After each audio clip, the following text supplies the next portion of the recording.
भैया भैया ए दादू भैया একটু একটু একটু ভাই না না এটা সিরাজ মানে এটাই আমরা মাটিটা প্রশ্ন করা বা তারা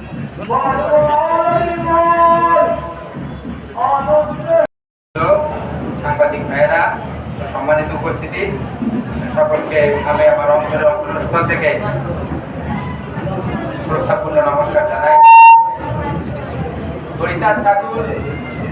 আবির্ভাব আজ থেকে 215 বছর আগে ঠাকুরের যে ধর্মীয় বা আধ্যাত্মিক যে জাগরণটি করেছিলেন, পাশাপাশি পিছনে পড়া সকল শ্রেণীর মানুষের জন্য উনি তার জাগতিক যে সমস্ত কাজকর্ম, যেমন শিক্ষা বিস্তার থেকে শুরু করে অর্থনৈতিক কর্মকাণ্ড, সমস্ত কিছু একটা পিছনে পড়া মানুষ, অর্থাৎ একজন সাঁতার না জানা মানুষ যেমন হাবুডুবু খেলে একজন সাঁতার জানা মানুষের যেমন কর্তব্য তাকে তুলে নেওয়া, এইরকম করে অনগ্রসর শ্রেণীর যে অন্তত শ্রেণীর যে পিছনে পড়া সকল মানুষ, সে সকল মানুষ বলতে নির্দিষ্ট শ্রেণীরা পিছনে পড়া, হিন্দু, মুসলমান, খ্রিস্টান, সকল